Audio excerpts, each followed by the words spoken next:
What's up, everybody? Welcome back to HOA MMA. AJ, we have finally arrived at UFC 300, the week of. There's no more complaints. There's no more boring ass fight nights. Nothing is stopping us from getting to our destination. AJ, how are the vibes going into the epic UFC 300 event?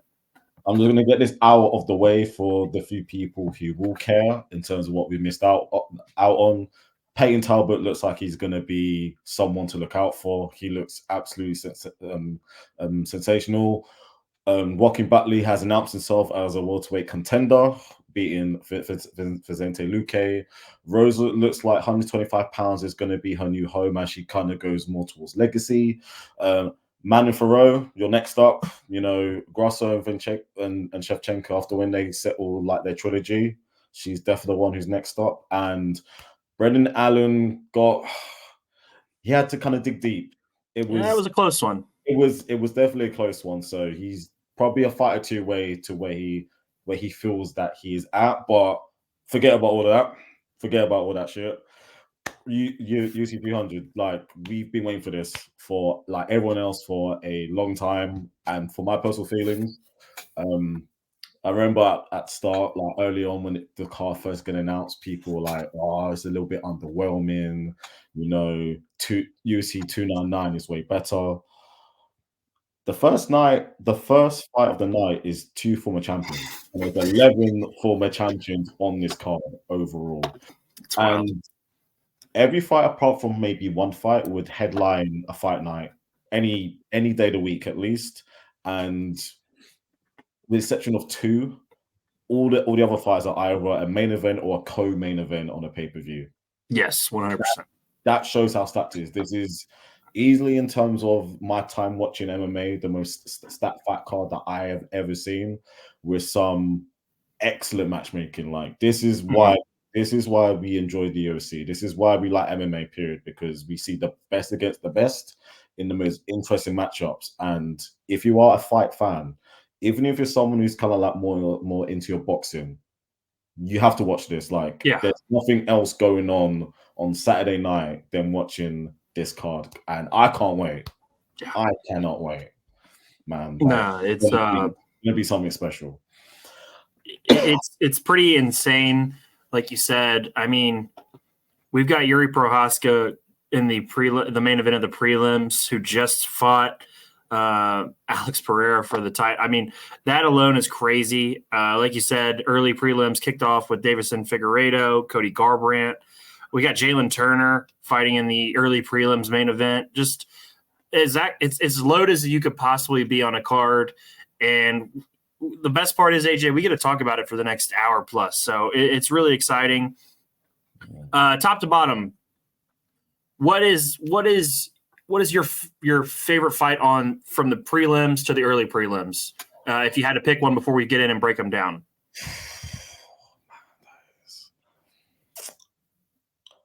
I would say Yuri against Rakic. That's pretty important fight. Pretty important fight. You got two guys who don't like each other. Like, them two have genuine beef towards each other, and their styles, they're just gonna meet in the middle, man. Like, it's gonna be carnage. But I will say, from a stylistic point of view, I'm interested to see how Aljo does against Calvin Kattar. Moving up in weight, that's definitely one that, from a technical standpoint, that's probably the one I have my eye on. Yeah, and before we really get into it, Aljo wins this fight. How fast do you see him getting into the mix of a potential title fight? 2 or 3 away, just only because there's so many big names at the top, and because obviously now we got a brand new champion, the champ's going to need there is a lot of names for him to fight, because he before Topuria beat Volk, he only beat Josh Emmett, so he didn't fight a Max, he didn't fight a Yair, he didn't fight a Brian Ortega, or beforehand. Whereas, those guys have been kind of mainstays at the top for so long, but obviously there was a long-standing champion in Volk. Now that Volk's gone, there's a lot of interesting dynamics for, obviously, Topuria, But at the same time, if Aljo is able to make a statement and, in his next fight, make a similar type of statement, considering that Topuria, especially over in Europe, he's an absolute like star, like he's everywhere right now. For him to have Aljamain on his resume, like a former champion, one of the best bantamweights, if not the best bantamweight that we've ever seen, to have that name on the potential to have his name, have that kind of win on Topuria's resume if he's champion like at that point, because isn't a guarantee, because there's killers from literally rank 5 to 1 at 145 pounds. That kind of matchup could easily propel Aljamain a lot faster just based on Aljamain's resume. So okay, that makes sense. Only problem with that is Ilia Topuria seems like he has no interest in fighting anyone in his own division. That's the only problem with that. But that's a different topic. We will get into that later. AJ, let's dive into this, man. We've got Deiveson Figueiredo versus Cody Garbrandt. First fight of the night. At bantamweight. Like you said, first fight of the night. You know what the best part about this is? Cody has an opportunity here to get himself back in the mix, and all it takes is one wild exchange in a right hand. Can Cody Garbrandt beat Deiveson Figueiredo, AJ? It's possible. It is very possible, but he's gonna have to. I will say this. This is the first. So, and I was kind of looking up in both guys as I was preparing for this pod, and granted, the last two opponents Cody's face hasn't kind of been exactly at the highest level, considering 135 pounds has the deepest pool of talent inside the sport. But this is the first time Cody's had back-to-back wins since winning the belt, and that was back in 2016. That is a long time. It's a long time. It's a long time. But confidence is everything, and we know what Cody's gone through. He's had his ups and downs. He's only said that the losses, the manner in which he's lost before, did affect him a little bit, and he's kind of you can kind of see like he's kind of enjoying being out there again. You've kind of saw in his last performance, he got his first KO in a while. I think since Asansao, like he really made like a statement against Kelleher, I believe. So we're kind of seeing a bit of the old Cody back, like really confident. And when he's confident, he's very, very dangerous. He just needs to not get reckless and not get overzealous, because as we saw, Figueiredo's power at 125 pounds has moved up with him, because he put it on Rob Font. And Rob Font, and I know MMA math doesn't exist, but Rob Font put a beating on Cody a while back, and and Figgy kind of handled him very, very easily, very, very convincingly as well. If I'm Cody, I will use my footwork and my speed, because if he's able to do that and keep Figgy guessing and keep him at bay, and and use lateral movement to avoid getting pressed against the cage, that's when Cody's going to find success. But on the flip side, we know what Figueiredo is all about. He's all about pressure. We saw against Rob Font, moving up, no problem. He will still be Figgy. He will be marauding, and he also has the grappling advantage as well. As we've seen in his career, if he's able to take you down, he will, and he's able to get you in those submission situations. He is able to get out there in a multitude of ways, and he has power. Like Figgy can crack. And if I'm Figgy, I'll be kind of wanting Cody to want to go out and meet me in the middle and kind of want to go back and forth, because obviously that's when Figgy's power is able to come into play, and that's when also you're most likely to kind of crack Cody and rock his chin and make him kind of think about, okay, every single time, there's been times before when obviously I've been caught, and he's going to go back to the TJ Dillashaws, the Pedro Mendes, when he literally got put out. So Cody is going to have to be smart, be a bit more how he was against Cruz. I know that was a long time ago, but it's going to be very, very, very disciplined, very, very disciplined.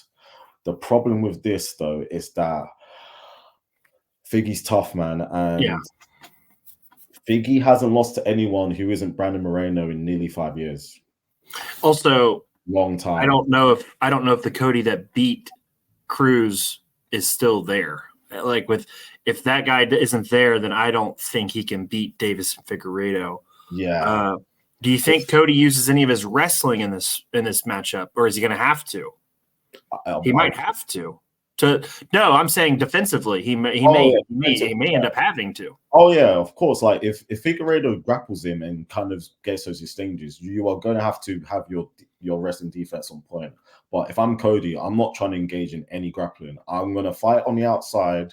I'm going to use my speed and I'm going to time it. I want a time to catch Figgy.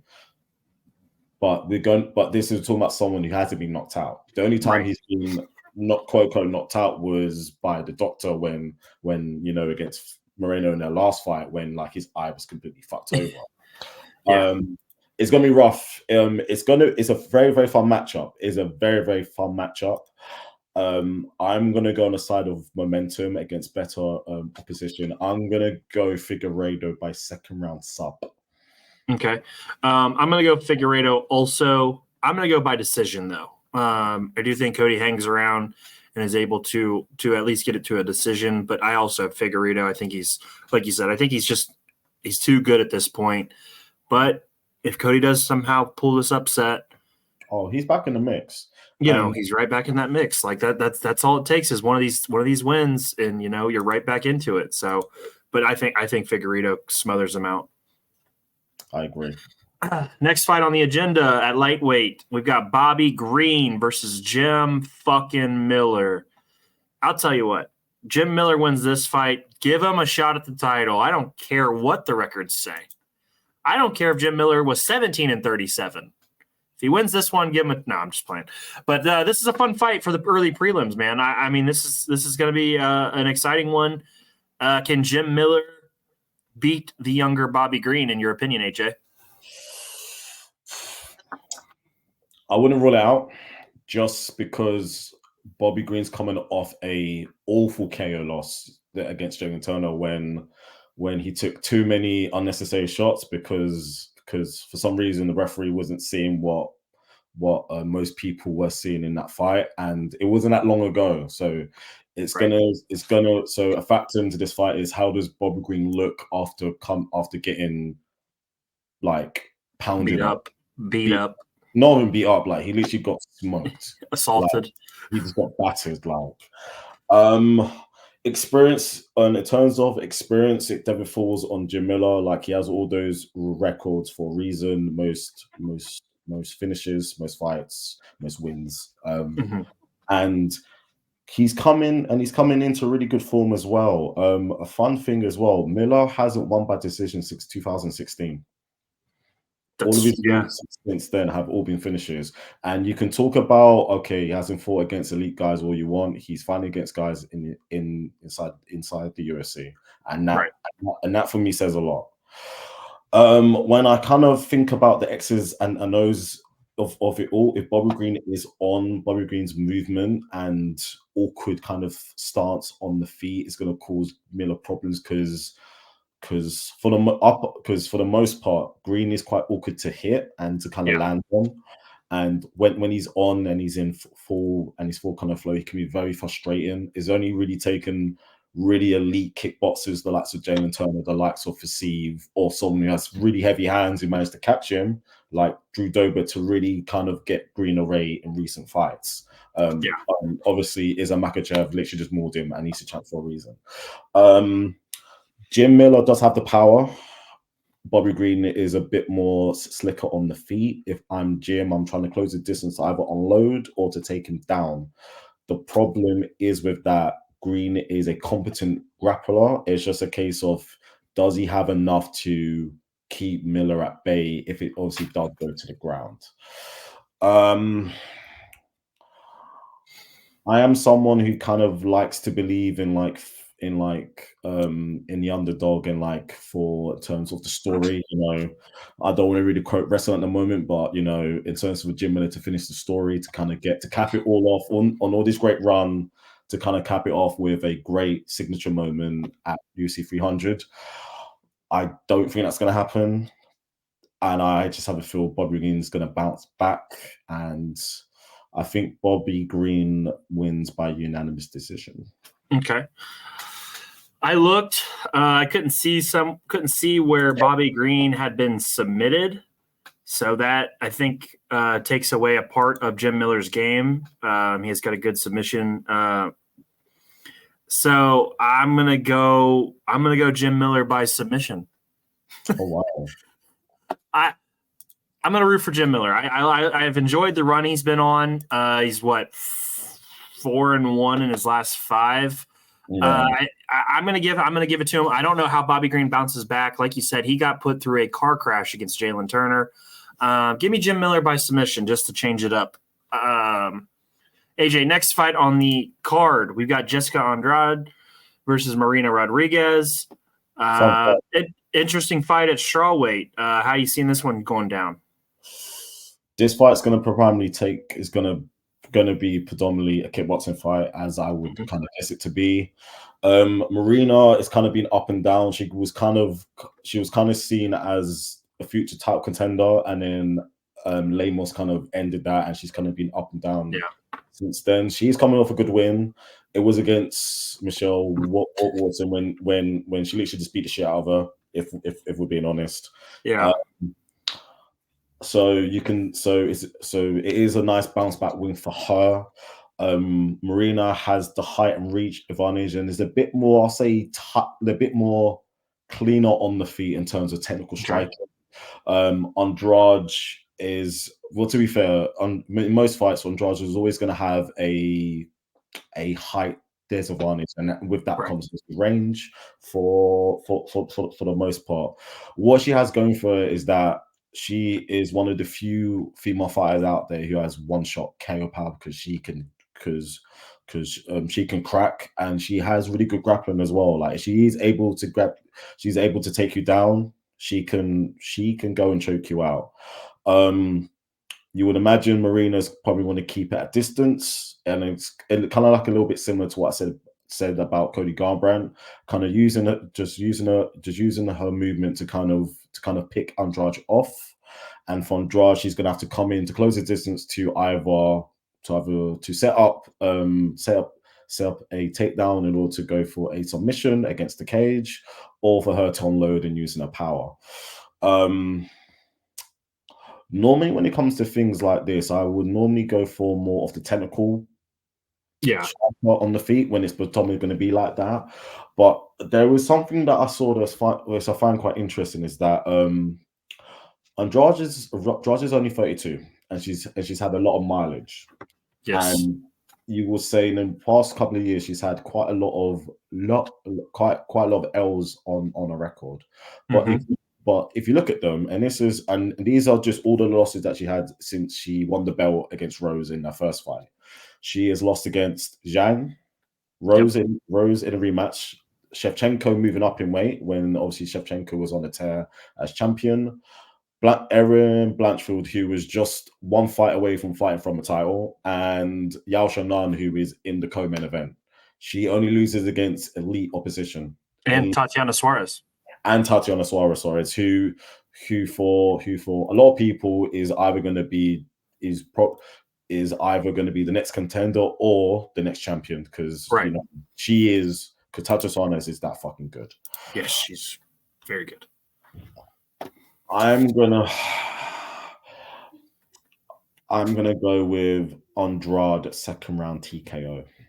Yeah, I'm gonna piggyback your pick there. I'm going Andrade to win by TKO. Also, she's coming off that bounce back win against Mackenzie Dern, where she made Mackenzie look pretty bad. So yeah, give me Andrade to bounce, to continue that momentum and get another win here against Marina Rodriguez. All right, AJ. Next on the early prelims is the main event of the early prelims. At lightweight, we've got Jalen Turner versus Renato Marciano. How do you see this one? How do you see this one going? This is a striker versus grappler matchup. I say this every single time when he fights. I don't know how Turner makes 155 pounds It's so crazy. when you are 6'3". Like you can literally be like, he can be like a light heavyweight and like it wouldn't look out of place. Like it's crazy. High and reach, obviously, Turner has that advantage all day long. He is a far better striker on the feet. It's not it's not even close. And he has power. Like he has power. We saw this against Bobby Green. Even before Bobby Green took 5 shots too many, the initial shot that obviously took Bobby Green down, it was basically over from then. It was over from then. He's that good. But on the flip side, the advantage Jalen has on the feet, you can say in terms of the grappling, Moicano has that. He is a elite grappler. Like most of his finishes does come by submission. You know, the only problem with that is that he probably doesn't have the striking to really keep Turner at bay in order to kind of mix in the grappling, unless he's able to catch him early and kind of just maul him. We even seen against, but the good thing for Turner, I would say, is that he's had experience of that before against Gamrot, and even though in the first 2 rounds Gamrot was having his way, Jalen Turner was obviously able to rally in round 3 and really make it a close fight. Right. And I don't think Moicano has the wrestling Gamrot has, even though if Moicano is able to get the fight on the ground, he has a big advantage there. And Turner does have a solid grappling game on the ground, but I wouldn't say is at the level of Moicano. It's just a case of, can Moicano get there? And yes, waiting to get someone who is that good a kickboxer, who is that tall and that long at 155 pounds is a massive, massive ask. But again, and it's a little bit similar to Andrade. If you look at Moicano's losses inside the UFC, it's been Ortega, Korean Zombie, Jose Aldo, Rafael Vaziev, and RDA. Elite people only beat him, and this is great losses. This is across 2 weight classes, and he's only lost against those guys. So it isn't just, I'm not just going, this is losses within the UFC. This is losses within MMA. Like he's only lost against top guys. I do rate Jalen Turner very, very highly. And again, I'm gonna go second round KO for Jalen Turner. I do feel like early on Moicano will have some sort of success, but I feel he won't be able to keep Jalen Turner down enough, and at some point he will catch him. Okay, I'm gonna go Jalen Turner also to win. I think Jalen Turner's size. At his size, you would think you could be able to grab a leg and get him down, but he does a good job fighting takedowns and he does different ways with his long limbs to prop himself up, do things like that. So I do think he still will make it difficult for the takedown to come. And like you said, I think on the feet it's a very clear advantage. I think Jalen Turner wins. I'm going to go unanimous decision on this one. Okay. All right, AJ, we're jumping into the prelims here. Starting off the prelims, we've got Yusuf versus Diego Lopez. Diego Lopez quickly became one of my favorites. He's a really, really fun fighter to watch. How do you see this one going down? This is his outside of his debut, because facing against Mozart Everett in your UFC debut is a tall task in itself, and even when he lost, I think that's when he really endeared himself to people, because it's like you really went out and gave that guy problems, Right. And obviously he's shown his performances since then. He's just become just like a fan favorite, and he's one of my favorite guys to watch because he's all action from the word go. This fight is a test for him. This is a huge test for him because if you take away what happened in the second half of Sadiq's last fight, when Barboza kind of old man him in the first round or two, like he had him almost out. He had him he was a few strikes away from literally having the biggest win of his career. Like, you know, Oh man, that was tough. Yeah, that was rough. but if it wasn't for comeback of the year last year, Right. we would have a whole different conversation. Lopez is a lot more dynamic, whereas I think Sadiq is a bit more fundamental. The power, I do go with Sadiq. He's very heavy-handed. Height and reach goes to Lopez, and I'll say in terms of jiu-jitsu as well, even though we haven't seen much of it apart from his submission win, the BJJ aspect, Lopez has a really good advantage in that. Like if he's kind of a bit similar to Charles in a way, where if you give him any openings in order to finish you anywhere, he will take it, and he will takes it very, very quickly. Mhm. But Sadiq is very, very durable, and both guys having been stopped in the UFC. So I think that kind of puts things in a very interesting perspective going into the fight. This fight is going to be fun while it lasts. I'm going to go out on a limb here. First round finish for Lopez. I think. Wow. Goes out there. First round finish. Yeah.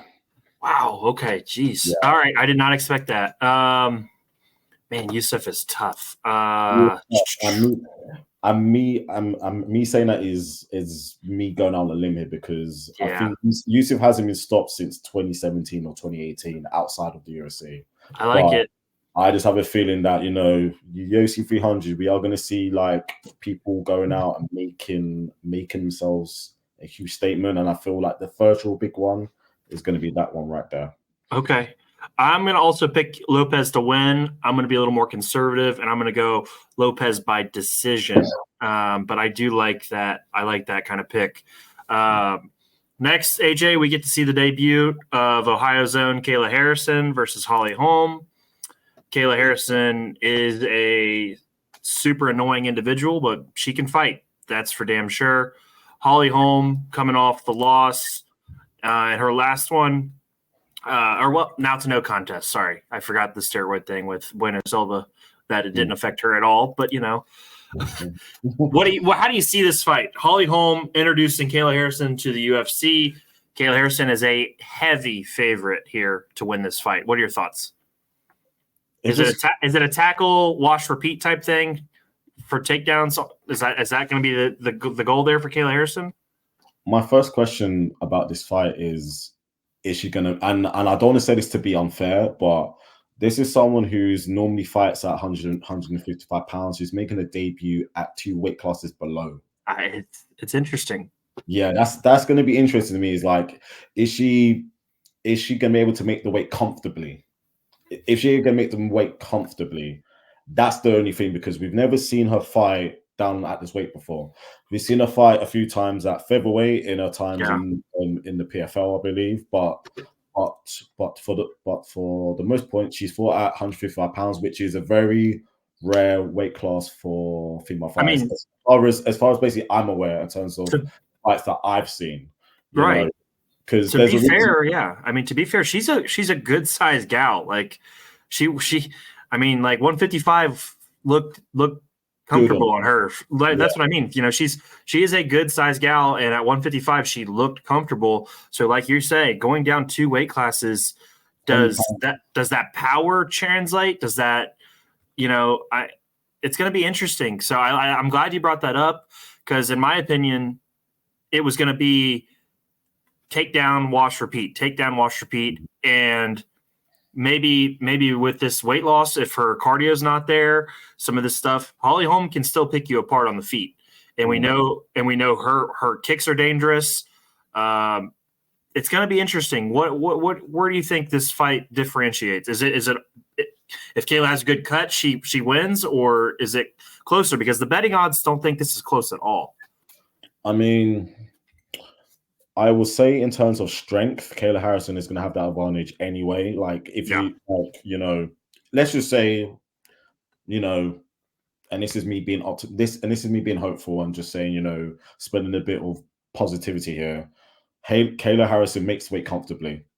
She just makes weight comfortably, and she maybe could be 135 pound all along, but like she just didn't want to cut weight. She just wanted to fight more towards her natural weight. Cool. Yeah. She will have a overwhelming strength advantage because we've seen her against.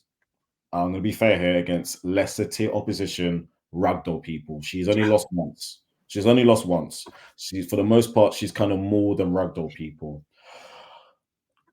And I don't want to compare her to Ronda, but considering she has that like judoka background, Holly Holm has kind of seen that before, and we saw. Granted, that was a lifetime ago, but we've seen Holly Holm deal with someone with that kind of similar skill set before. But again, that was a long time ago, and Holly Holm isn't. She is far so removed from that person who won the belt. For sure. If Kayla Harrison is able to take her down, this fight will not be close. She will literally do more for a ragdoller. But that's what I thought. If Holly Holm is able to keep it on the feet enough, and is able to kind of do vintage Holly Holm things, she will be able to navigate her way through the fight and kind of piece up a little bit. I will also say this. If Kayla Harrison is able to land clean, considering how strong she is and how much she's coming down in weight, and she's naturally bigger than Holly Holm, she could actually hurt her on the feet and catch her by surprise. That's something that could be possible. I just wouldn't see that happening. Right. But I'm gonna say,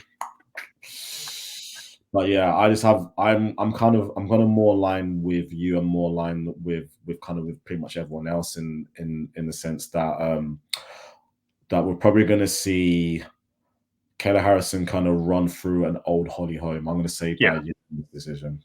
Okay. Yeah, I'm on the same boat. I just think this is a little late for Holly Holm to be able to compete with Kayla Harrison. So and Holly Holm did not look good against Bueno Silva, and at all. And there's a little bit, Bueno Silva was obviously able to grab a hold of Holly Holm. Right, and that's what I'm thinking. It's Kayla Harrison's going to watch that film, and she's going to have a very similar game plan.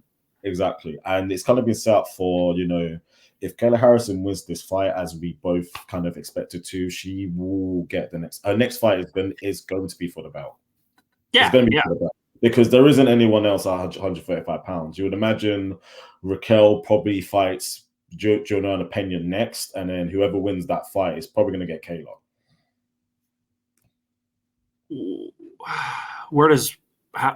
Isn't Bueno Silva next? Wasn't she going to be in there too?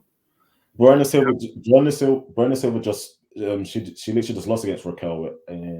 She did. She looked terrible. I forgot that. I mean, to be fair, I don't blame you because no one's ever going to go back and watch that fight. And that's I remember now because that fight was not great. Yeah.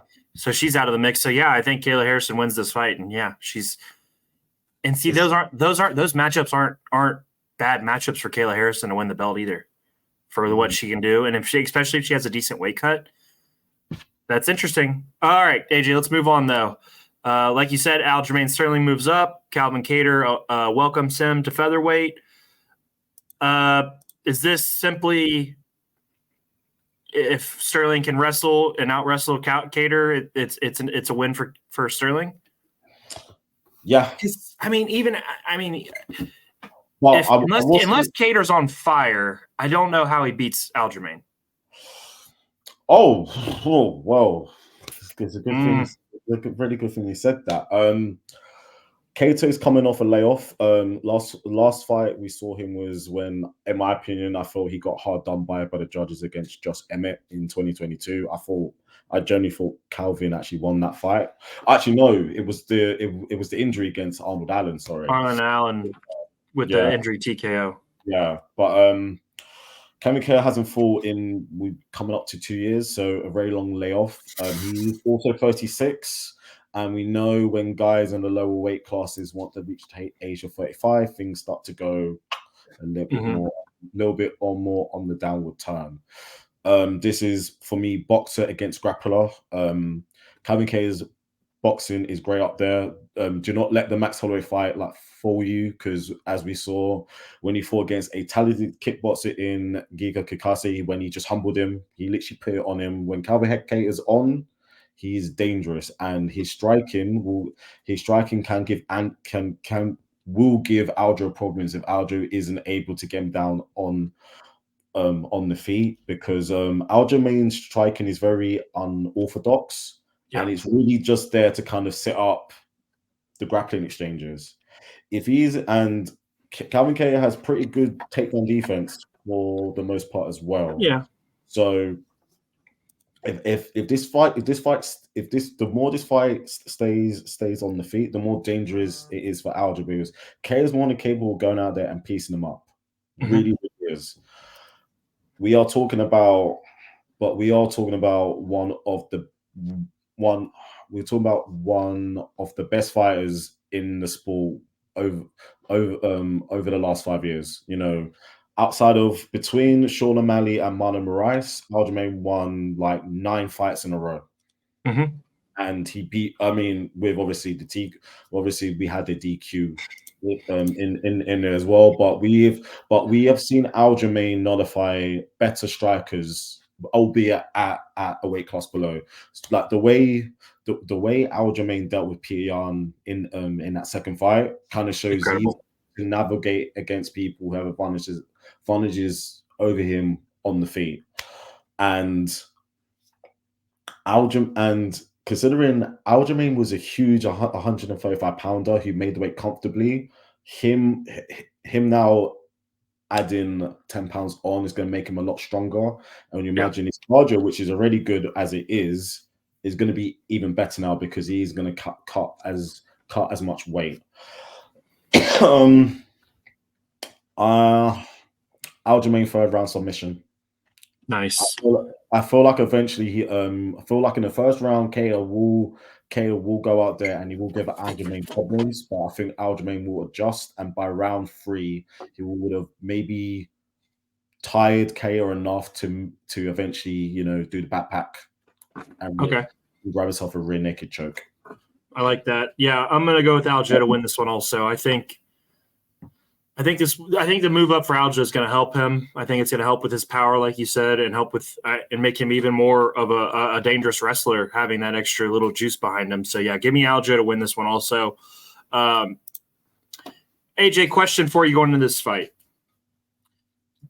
do you think Rakic finally gets over the top here and breaks into that championship conversation? Because, and realistically, I've always thought he was closer to 5 in the top 5 than 1, but you know, and he's coming off the loss to Jan. It just feels like he gets to that spot and then he just can't get over the hump. Can he beat Yuri to get over the hump? The problem, I wouldn't. Do you know what? It isn't a case of talent with him, because he is very, very talented, and he's still only 32, and that's quite young in light heavyweight years. You know, we saw, you know, Glover won the fucking belt at 41. So, you know, anything's possible. And obviously, Alex Pereira is kind of more in his late, Alex Pereira is a bit closer to 40 than he is to 30 as well. Yeah. And he's the champ right now. It is. Do you know what it is when it comes to Rakic? It is inactivity, because he will fight only like once a year, and you know he had that horrible injury against obviously Jan in his last fight, so he hasn't fought since what, 2022. May 14th of 2022, so almost a full 2 years. Yeah, so you know he was recovering from a long-standing injury, but then if you look behind that, it's just a case of inactivity. You know, since 2019, he fights like once a year, which isn't enough if you want to go out and be the champ. You know, he's very, very talented. He is a very talented fighter. He's very talented. He from a technical standpoint, he's one of the best strikers at 100, at 205 pounds. Yuri Prochazka is a madman. He's a wild man, but there is method to his madness. There is method to his madness. You know, He's very unorthodox. He will kind of lean in, wave his head a lot. He'll kind of lean into to kind of make you feel that okay, he is a lot closer. And then when you actually go in, he isn't. And then that's kind of when he's able to catch you off guard and hit you with those shots Yeah. in which you don't see coming, which have concussive power because all it takes is one from him. Mm-hmm. It also only takes one from Rakic, but Rakic hasn't had a finish since he pretty much retired a legend over on my side, Jimmy Manuwa in 2019 Shout out. with that frightening head kick KO, but that was a long time ago. But like I said earlier, these two do not like each other. These two have general beef with each other. And when you have two people who like to throw on the feet and big guys who have crazy one-punch power, someone is going to get chinned in this fight. Like someone is going to get laid out. Rakic is a lot more polished on the feet, that I would say. But Yuri's unpredictability and is a bit more dynamic. That kind of balances it basically out. And them two are going to meet in the middle. Like them two are going to throw wild exchanges at each other. Alex, normally in this case, when someone is coming off a recent KO loss and it was only in November and isn't that far off, sometimes I'll question, is that maybe a bit too soon? But Yuri he's so different. Yeah.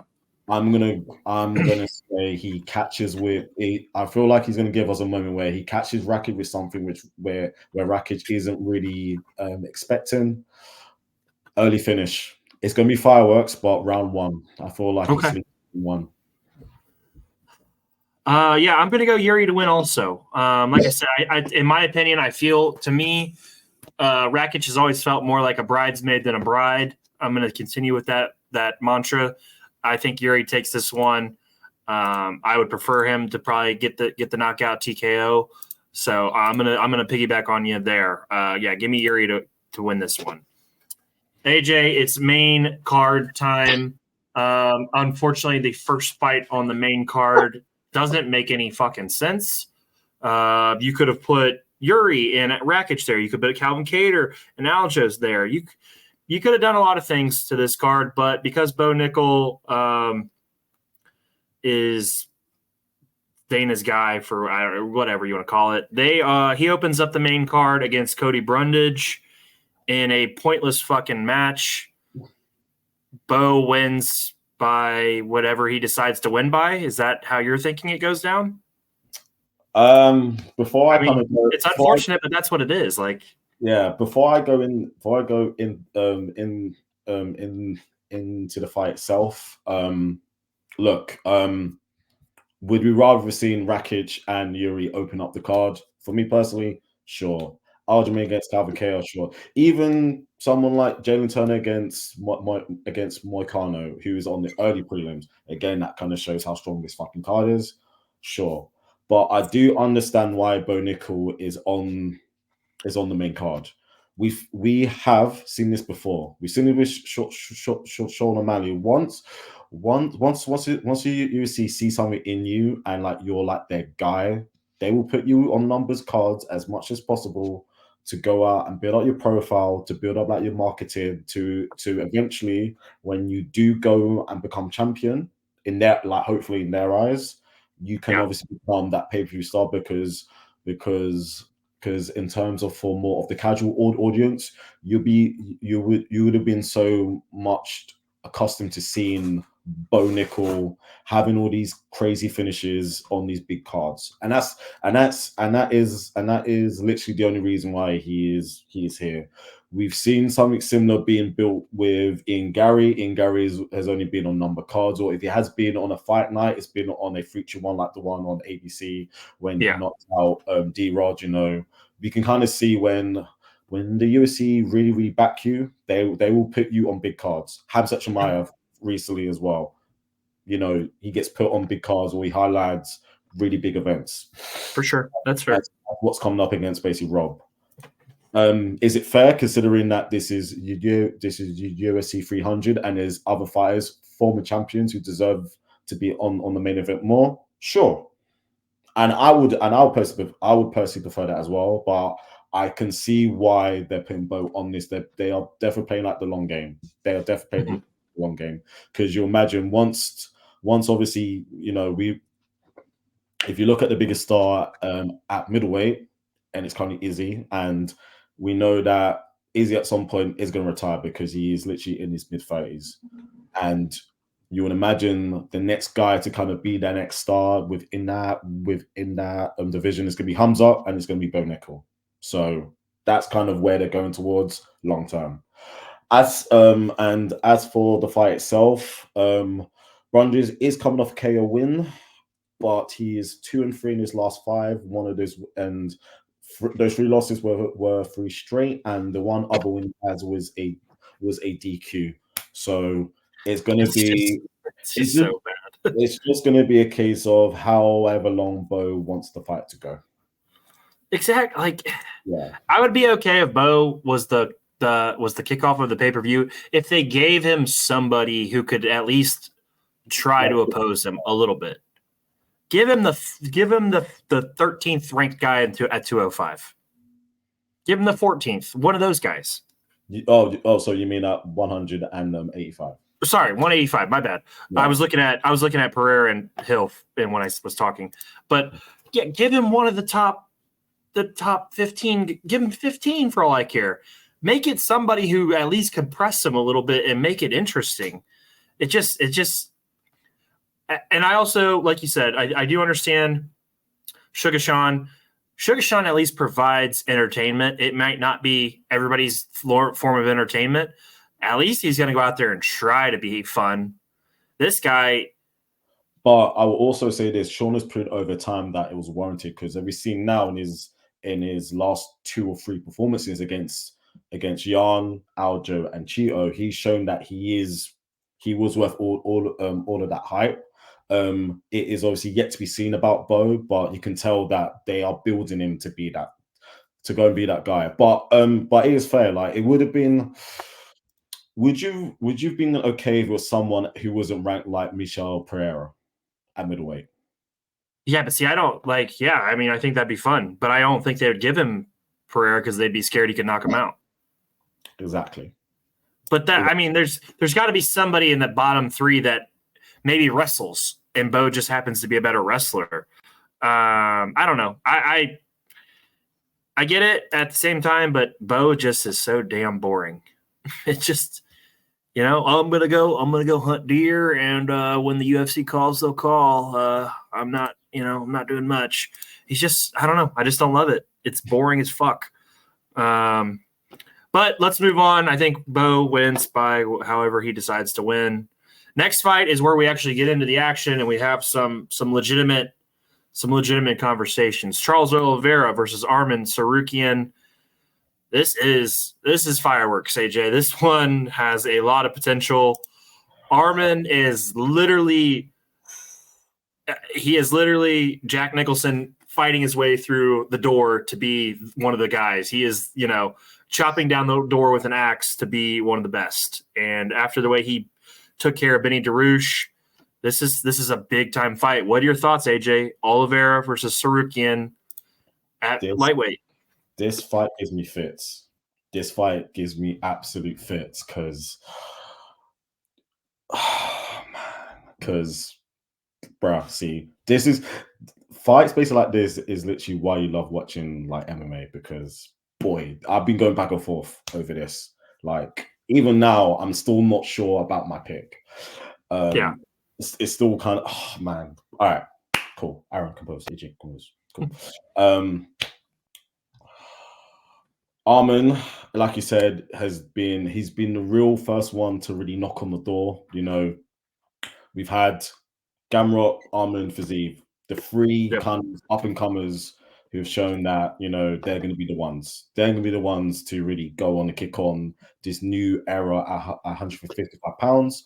But as we've seen, Fiziev came close against Justin in London last year. He came close, but obviously Dustin showed there is still a level to this. And Yep. Gamrot came against Benny Dariush, and Benny went, nah, you still got you like, don't get me wrong, like you're basically good, but you still got some way to go. Cool. Mm-hmm. Now we have Armin, who recently just flatlined Benny Dariush. Like it wasn't even close. Like he threw that knee, came over the top, laid him out. And Armin looks like someone who is probably going to be champion one day. Like, and I rate him highly, and he's that fucking good because he has really good striking, but he also has a strong wrestling base. It's so similar to Islam in a way, and we saw in his debut he fought against Islam when they were both very young, and he was able to contend with Islam grappling. Islam obviously Islam was better on that day, but you would imagine if there's one guy who would you think on paper could actually beat Islam right now, who has the potential to, you'll say Armin, just considering that Armin has fought him before. He kind of knows what it's like to go in there with him. Both of them have gotten a lot better since then, but you would feel that's probably the guy.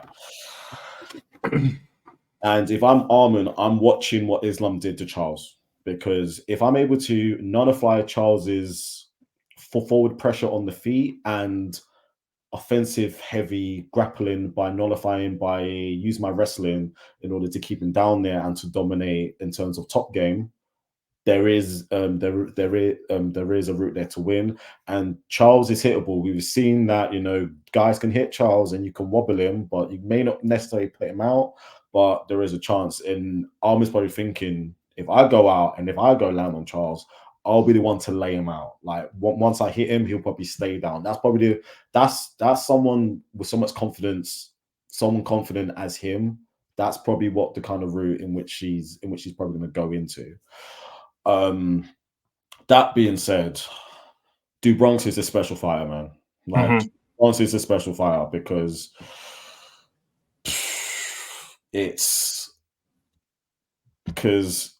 Charles is one of the few fighters where anywhere where it's on the feet or on the ground, if there is an opening for him to finish you, he will take it like that, and all of a sudden the fight's over, like the fight done.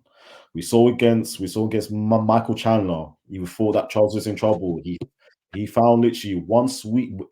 That's one of the best counter lefts I've ever seen. Yes. He basically rocked Chandler. That was it. It was done. It was done within seconds afterwards. Against Dustin, he literally got him on his back. He literally backpacked him. That was it. Done. Justin Gaethje, he literally dropped him. He got him down. He had like a triangle, and then he must have switched the rear naked choke twice. In seconds, he got him out of there. And against obviously Benel Dariush, head kick within seconds, done. Right. Charles is one of the best finishers out there because all it takes is one, and it's over. And Armin is coming here, and Charles is still here. It isn't Charles is going now. Charles is pretty much still at the peak of his powers. Yes. I'm torn. I'm genuinely torn about this one. It's tough. It's tough because I can easily see Armin going out there and just mauling Charles or making a statement, and I can also see Charles just literally just doing what Charles does and just finding that magic touch and putting Armin out there and kind of showing that, if you want to really hang at the top table with the likes of, Poirier, Justin, Charles, it takes someone special like Islam to really go and break through, because Islam pound for pound number one fighter right now. Man, I could be wrong about this. I could change my mind in about 5 seconds. Charles in one. Charles in round one. Charles in one. Charles in round one. I have a feeling. I just have a feeling that either way, this fight does not go through. This fight does not. Charles. I'm gonna go Armin then. I'm gonna go Armin to counter your Charles. I think this is razor thin. I do think it could go either way. I'm gonna pick the other side just to keep it interesting. I'm also gonna say Charles by Gilly. Ooh, I Charles by like that. Okay, yeah, I'm gonna stick with Armin. I like your Child's pick. That's a fun fight, man. That one has a lot of potential. And the next fight, you could War. argue is even better. It's The war. the baddest motherfucker on the planet is up for debate when Justin Gaethje takes on Max Holloway. Wow, this is fun. Give me Justin Gaethje. I'm riding with him. I know Max is your guy. I'm riding with Justin. He's been hot. This has been the best we've ever seen him fight, in my opinion. I don't want it to end. I'm going to say Justin Gaethje gets it done again. It's just this fight is so incredible. Just the name value alone is just absurd. This is literally a fan's dream fight. This is a fan's dream fight. This is a unstoppable force against a unmovable object. Like, it's funny, and also this is going to be the first time in over 5 years that one of them is going to lose in a fight which wasn't for the undisputed title. Yep. For Gaethje, it was in 2018. Can you guess when was the last time for Max? Wasn't for the title? The undisputed title? Yeah, in which he lost. Just guess. Was it not Dustin for the interim? Oh, I'm not counting that because obviously interim classes as a title. Just guess the year. The year, I don't know the year, but is it not? It's against Conor, right? Conor in 2013. 2013. It's been 11 years. Mm-hmm. Holy shit! So ever since then, he's only other guy he's only lost to Dustin and in Volk. That's it. He's only lost in title fights since then, which is insane.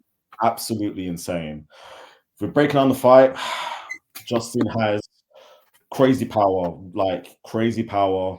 and he's gone a lot more smarter in terms of how he approaches fights. He isn't as reckless as he is as much. He has some of the meanest leg kicks out there, and he will go to war with you. He will go to war with you. On the flip side, he's going to meet someone who's going to match him in that area because Max has cardio for days. He's durable. Like, he has one of the best chins in the sport that we've ever seen, and his footwork is really good, and his volume. So he's one of the few fighters who's very sharp and accurate, but his volume matches it as well. And also he can crack, and also he can fucking crack. And the difference, and I'll say the difference now between the Dustin fight at 155 and the Gaethje fight is that he's had a lot more time to kind of really kind of get his body used to fighting upper weight class. The last time against Dustin, it was kind of late notice a little bit. He obviously counted himself and he counted himself well, even though Dustin really did put him on him at points. But you can kind of tell, like Max has really kind of grown his body, filled it out a bit more to really make himself feel like a fully fledged 155 for this fight, and he's gonna need it. And considering that he has one of the best gas tanks out there, him saving 10 extra pounds is only going to do him a lot of good. That obviously you would say. In terms of breaking down their styles, it's just going to be war. It's just going to be it's going to be awesome. It's going to be no other way. It's going to be no other way. And the key to the fight for me is simple. Whoever wins when they trade, whoever gets the upper hand when they go blow for blow, that's gonna determine who wins the fight. That's gonna determine, because we already know this fight is going to be bloody, and it's going to be all out war. And it's, for me, I already said this, and this is easily the best fight card that I've seen. We've talked about all these great fights, and there's two amazing fights to talk about next. Yep. I don't see how this doesn't get fight of the night. I do Yeah. not see how at all. And now my pick. This is tough. This is tough because both guys, if you think about both guys outside of top fights, are in amazing form, and they're in good form anyway. You know, Max is coming off literally. He literally retired. He retired a zombie. A good win Yep. against the good win against Albert Allen as well. And obviously Gaethje has had two fights since his last loss. A really great gutsy fight against Vazeev, and he had one of the best knockouts in recent times against Dustin Poirier, Yep. and he's probably in his best performance, as you said to me many times. This fight is going to be absolute carnage. Max in 4, but boy, Oh boy. yeah, Power versus output. It's gonna be. Oh man, this is gonna be fun. Give me Justin by KO. what? Yep. You Yep. really think he's going to be the one to break the chin? You really think he's going to be the one? I do think so. Because here's the thing. The reason I think it's more possible in this fight is because Max will stay in no matter what. And I think that puts you in the fire a little bit more. To me, I think Justin probably hits harder than anybody he's fought against.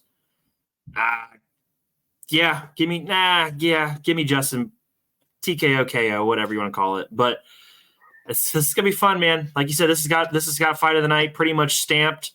I saw Justin today say he wants the bonuses to be 300,000 for the special event. I think that makes a ton of sense.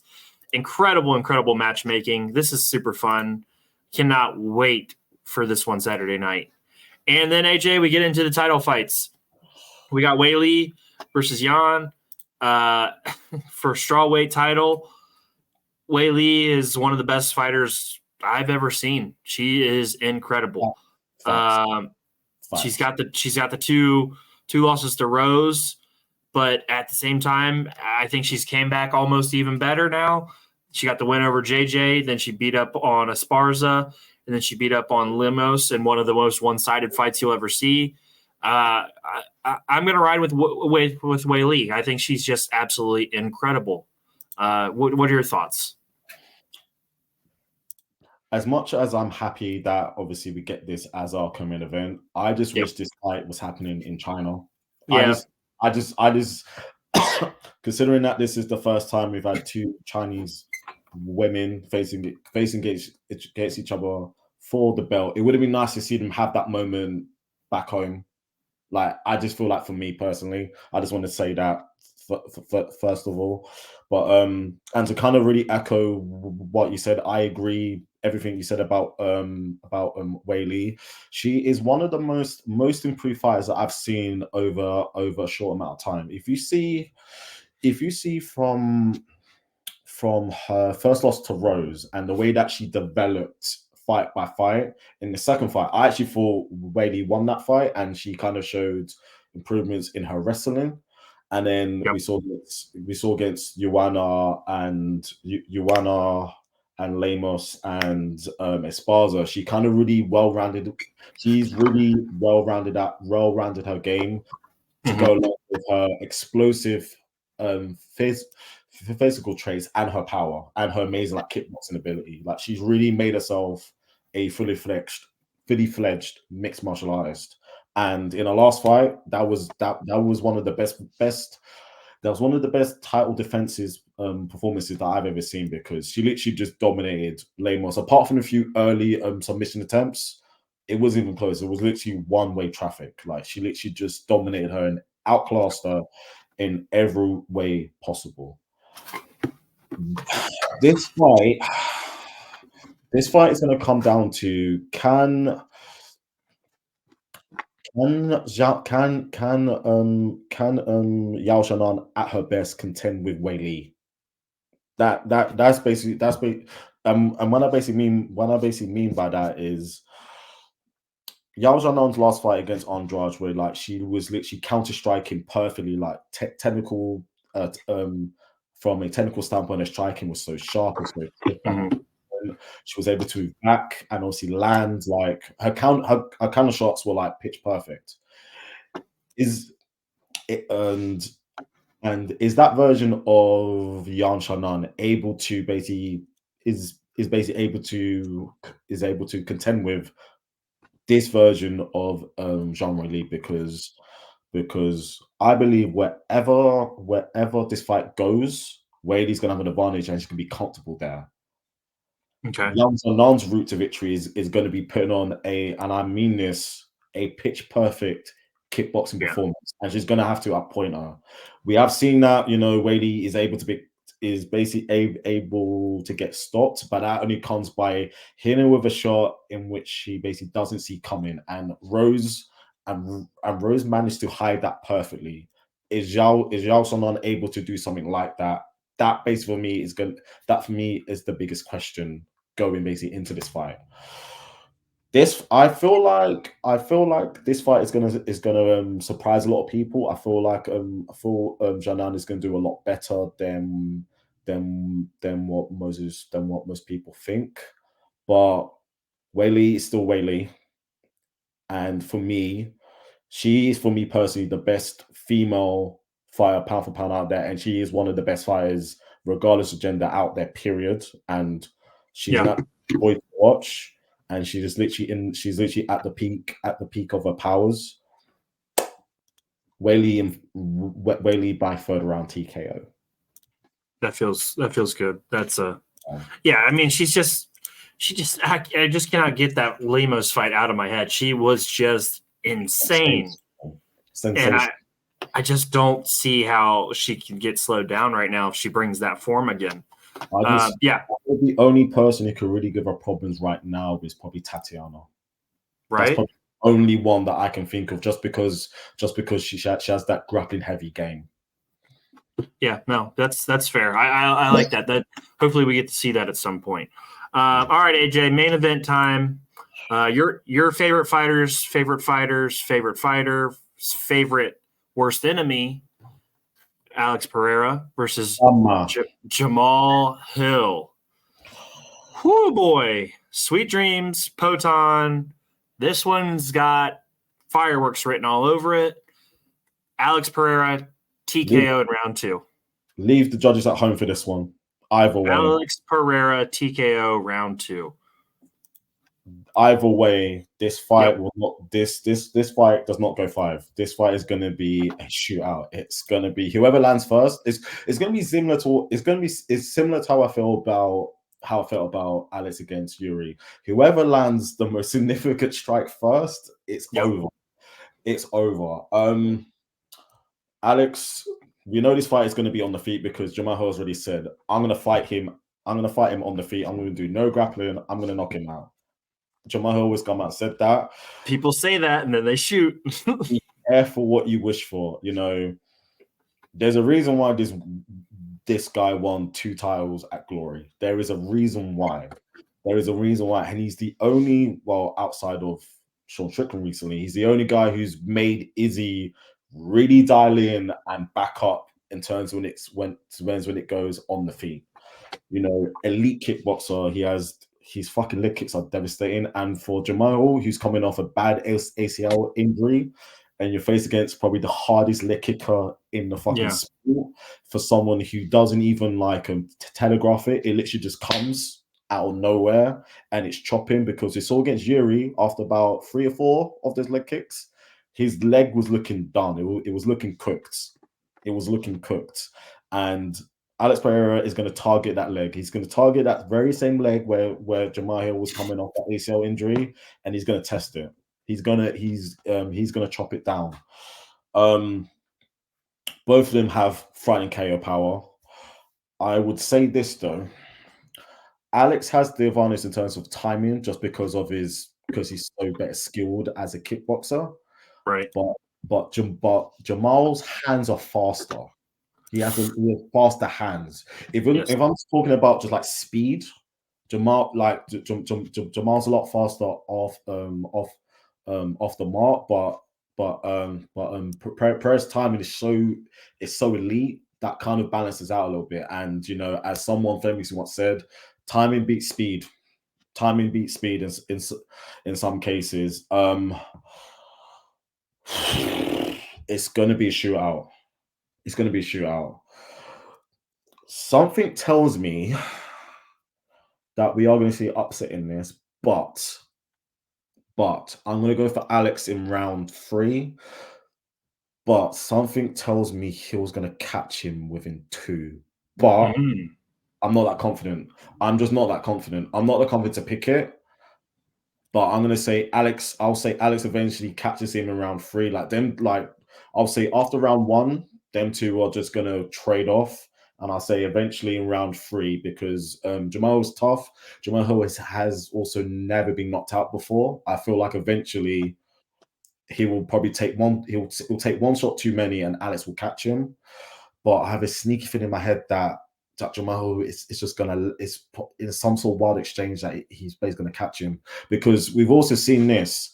Alex is vulnerable when when he does commit and you're able to obviously catch him on the counter. He's very, very vulnerable. He's vulnerable. Sometimes he overextends when he feels like he gets going. He oversteps it sometimes, like he did with Izzy in the corner. Yeah, exactly. And we've seen in his other fights, in one of his losses in Glory as well, someone really put it on him because he went to overcommit a bit too much. He got caught and he can be wobbled. It's true, for sure. Yeah, for sure. But I'm going to say Alex in 3, but do not be shocked if we see Jamal Hill pull something up quite spectacular. I just wonder, has Jamal Hill dealt with somebody who is so proficient at taking away his base? Has anybody been as good as Alex is? Because we know how strong and how powerful Hill is, but if you can't plant perfectly, I think that just takes away such a big part of his game. You know, Santos, Walker, Jimmy Crute, those guys don't leg kick like that. And even Glover doesn't do it like this. Like this is a different level of danger for his legs. And also to piggyback on your point, Glover is also in Alex's corner. So obviously so he has experience of someone who's obviously Jamal Hill beat the shit out of him, basically retired him. And Pereira watched it happen. He was in his corner for Glover. He watched it happen, and he was also helping Glover prepare for that fight. So then he's going to have that, okay, our game plan for Glover, this is basically what didn't work. So we've seen him in action. These are the things that we can go to counter it as well. And that's going to play a factor as well. So that's obviously a really good point that you have mentioned. But yeah, we will not need any judges for this one. This fight will end early. It's going to end early. It's going to be an absolute and I can't wait. I'm excited. I'm beyond excited for this card. AJ, I think next week we come back to recap and talk about everything that's gone down. I think we do a little bit of a look back on UFC 100 and 200, and we rank these 3 massive events in the UFC's history. I think that'll be fun. Good to me, man. Any last thoughts before we get out of here, buddy? Again, on Saturday night, just cancel your plans. If you just love fighting, if you just love combat sports, you love fights, or just if you just love sport in general, watch this. Just watch this. I mean, it kind of seems a little bit fitting in this week that I've decided to watch Hajime no Ippo again. So the fighting spirit is pretty much locked in with me. Dempsey roll and all of that. But yeah, I can't wait. These, all of these Centurion cars are special, and especially for me. Whereas now, because I was quite a little bit younger. Obviously, UFC 100, I wasn't watching the sport around that time. I was way too young. I was a lot younger when UFC 200 was basically around. So, like, obviously, for me now I'm fully immersed myself in this sport. To obviously have this event coming up is going to be something quite special for me, and I just can't wait, man. Honestly, I just can't. The excitement level is it's a 10. It's It's 11. A 10. It's off the charts. It's off the charts of excitement. AJ, I appreciate the hell out of you, man. I'm so glad we got to do this. We missed a couple weeks because life happens, and you're moving up in the world over there, and that's we're happy for you as always. Thank you, yeah, man, UFC 300, hell of an event.